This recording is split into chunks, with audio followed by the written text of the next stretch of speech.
Assalamualaikum warahmatullahi wabarakatuh. Assalamualaikum warahmatullahi wabarakatuh. Alhamdulillahirrahmanirrahim. Nabi nasaina ala murad dunia waddin. Wassalatu ala asyrafil anbiya'i wal mursalin sayyidina maulana Muhammad wa ala alihi washabihi ajmain. Ba'du.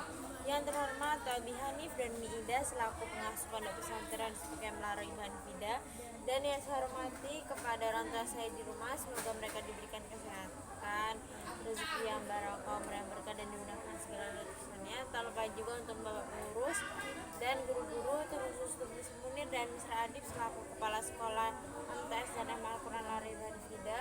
Tak lupa juga untuk teman-teman saya berbahagia pada hari ini.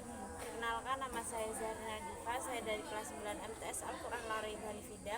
Di sini saya akan mempresentasikan tentang kitab Masail Al-Fiqh bab yang kelima, berisi tentang pernikahan antar agama dan menghamili wanita yang sudah hamil. Jadi nikah antar agama itu apa sih? Jadi pernikahan antar agama itu adalah pernikahan dua insan yang beda agama. Ini satunya Islam, yang satunya Yahudi gitu, Nasrani, Kristen. Nah, jadi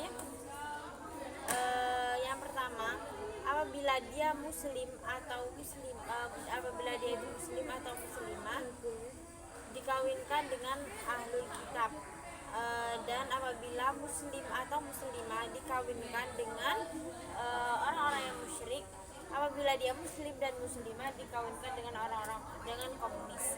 Nah, hukum-hukumnya yang pertama, apabila seorang laki-laki Islam menikahi seorang ahli kitab yang nonis, itu hukumnya diperbolehkan, soalnya bisa jadi ntar laki-lakinya bakalan nuntun si ceweknya tadi menuju Islam.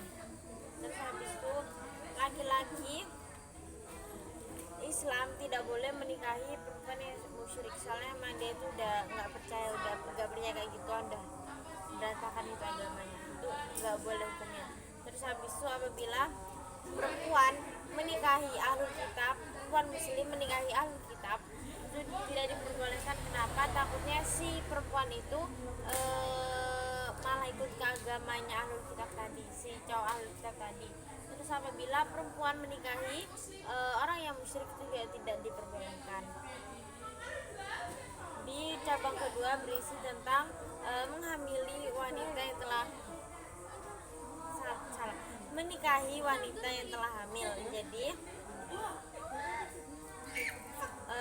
ada dua kemungkinan menikahi wanita yang telah hamil, yaitu gara-gara orang si cowok itu tadi emang ngehamilin terus mereka nikah, atau mungkin gara-gara hamilnya itu dari cowok lain terus habis itu dinikahinnya sama cowok lain juga.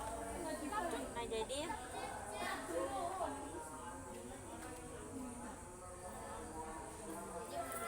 persoalan hukum Islam yang pertama, sah atau tidak sahnya akad menurut Islam tersebut. Terus habis itu boleh atau tidak boleh untuk mengukulinya seperti sebelumnya yang dia lakuin. Terus habis itu kedudukan nasab, jadi kedudukan anaknya gitu, keturunan anaknya. Terus habis itu bayi yang lahir tapi dia itu nggak kawin dulu, dia itu bayinya merupakan anak dari orang yang terlaknat. Jadi yang laknat itu bukan bayi tersebut, tapi orang tuanya. Kenapa? Soalnya bayinya nggak punya salah apa-apa, tapi yang salah itu orang tuanya udah berbuat zina. Nah, terus ada hukum-hukumnya. Yang pertama, apabila dia apabila dia itu dihamilin dulu terus baru dinikahin, boleh dinikahin, tapi setelah dia itu dihukum derah.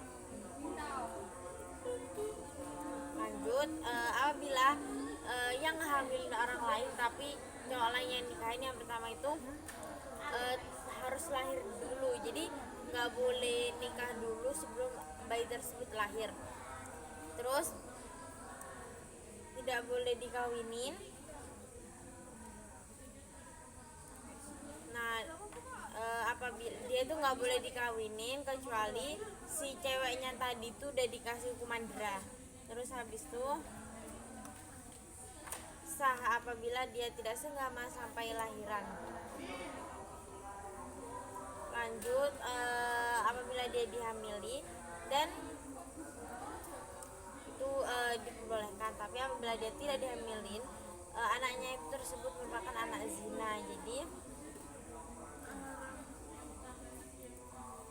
apabila seorang orang lain yang menikahi seorang cewek yang dia itu dihamilin sama orang lain, dia nggak boleh nikahi dulu.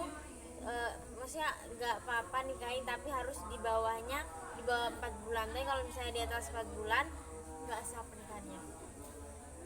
Terus habis itu kandungannya baru berapa hari, kalau misalnya dikawinin itu sah.